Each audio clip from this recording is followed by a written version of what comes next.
got Noel on the ride. How you doing today? What's up, man? I'm pretty good. Alright. Going home. Going home? Yeah, I noticed I'm taking you to the airport. Yep. So you're not from Tampa? Nah, I just come out here to visit family and friends. Alright, now where you going? Back to New York. Oh, what part of New York? Queens. Queens, alright. So it's your fault that's so cold down here, right? You brought that down with you, didn't you? Pretty much. Yeah, something in that suitcase. It was that cold there. So it was like 10 pounds. It's just a small bag. Yeah, so let me ask you, how cold is it up there right now then? When I left, it was like 50 degrees. When I'm going back, it's probably going to be about the same. Yeah, man, I'm like... So I got this thing on. I'm sweating in the heat. Oh, I bet. I'm like crying that it's like 65 degrees right now. Yeah, I don't miss that at all. Yeah. Now, was it crazy growing up in Brooklyn, like where you stayed at?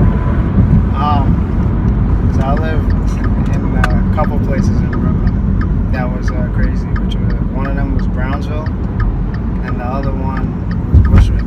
Now, yeah, those are like the two most popular for being crazy parts of. Brownsville is still kind of like that, but Bushwick now is gentrified like hell. Like, you go there, it's not the same Bushwick. You don't have the same bodegas and people that live there, because it was a mix of like the Spanish and black community and stuff. You never see no white people in there. Once they started coming in, everything changed completely.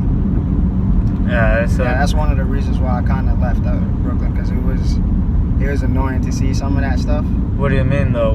How did it change? Like, well, for one, rent went up, skyrocketed like crazy. Two, like, a lot of people, you don't see those like the dudes, school kids that like lived around the area. They would come out, hang on the corners and stuff. We'd all hang out in the bodegas, because the guys there were cool and stuff. And like now, those stores aren't even there anymore. Other places bought it up, and you got these like condos and stuff built in the area. You can't even be next to the building. There's a cop see you there, they want you to move. Like, it's not comfortable to be. And the stores are being bought out by white people and it doesn't just foreigners, period.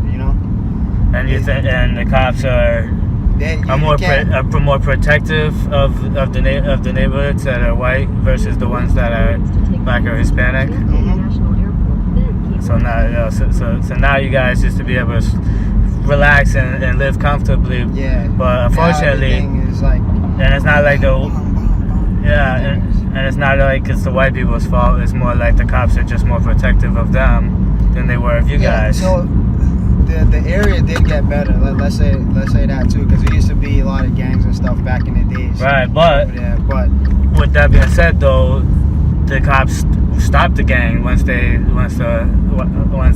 Caucasian people started moving into the neighborhood.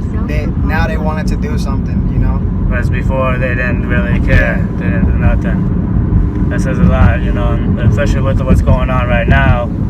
Everybody protesting about the unfairness of the different colors and races. What's your nationality? What's your background?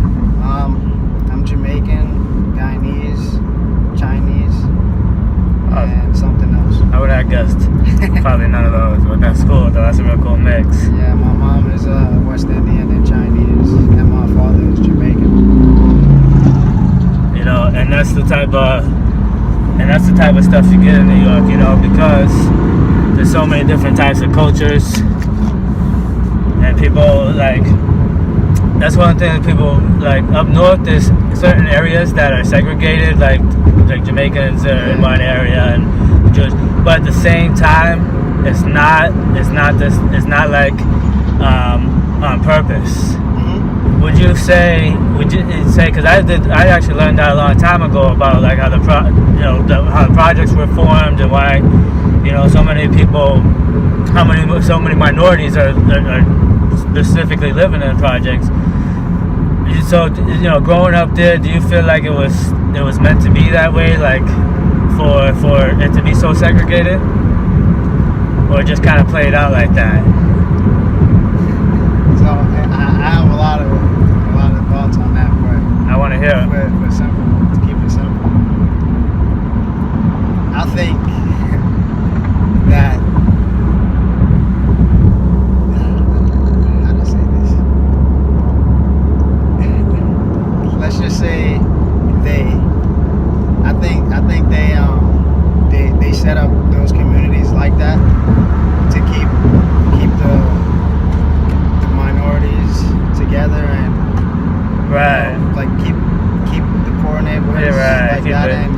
It's all it's supposed to kind of keep poor people in a certain area to kind of help watch the crime, because poverty brings crime. That doesn't do anything though, because you putting all those poor people together instead of offering them better solutions, stuff like that, or people coming in, try and change the neighborhood. For example, if you want to be successful in life, you should surround yourself with successful people, and instead they're being surrounded with people that are poor and struggling, and gang members, so they end up becoming more like that. Yeah, but those guys that are put in that situation, those people, they also have a choice too. They got a choice to change what they doing, because me, my brother, we grew up poor as hell. Like, we used to live in shelters and stuff like that, and we used to live in the projects. So, everyone made a choice, and we somewhere different now. We better. Like my brother and sister, their mindset is still a little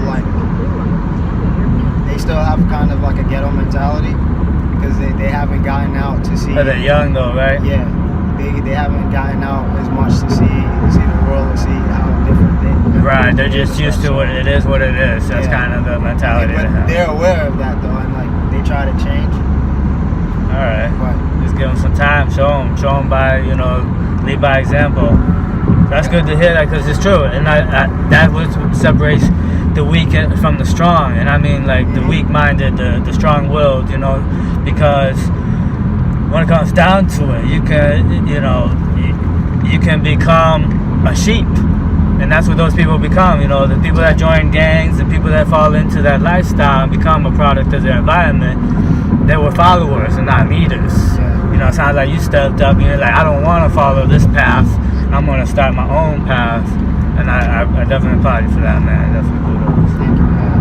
I had to, though, man. My mom, she took care of us, did what she can and stuff, so I had to step up at a young age, help out. So I think that's why I'm more, I don't know, what's the word I'm looking for? I'm more mature? More mature. Wake. You're awake, that's what it is. So with everything going on with the protesting and the citizens versus police, have you been seeing any of that, firsthand in front of you right there in the streets of Brooklyn, Queens? In Queens by Jamaica, I've been seeing this was months back when stuff was really hot. It's cooled off a little bit now. The cops got shot in Brooklyn and stuff like that. I was seeing all the people in Queens coming together and doing the Black Lives Matter protests down Jamaica Avenue, things like that. But that was the only first-hand. It was peaceful, right? It was peaceful. Yeah, and they talk about how some of them being violent, but it's just effed up what's going on. Our president too that we have, he freaking encouraging the crap that's going on with these guys. So many people he trying to get him in, he should have been impeached from the amount of shit he done already, because they got on Hillary about her using the public emails or something like that. I forget what it was. Yeah. And he's doing this and more. He violating freaking. Yeah, well, we don't get carried away with that. We don't have enough time to talk about all that. But no, man, and I feel you. It's stressful because when it comes down to it, it's like we need somebody to kind of have, be the peacemaker and not the instigator. Yeah. And that's one of my biggest issues. I don't get carried away talking about all the politics and stuff like that. I try to stay as neutral as possible, but I understand that. But some things I can't ignore. And that's the real of it. But man, we're almost here, and I'll make sure we get you to your safe destination, man. This is a great conversation. Good stuff, man. Appreciate you, man. Hope to see you again next time you're down here in Florida. I might catch you again if I'm over there and you close by.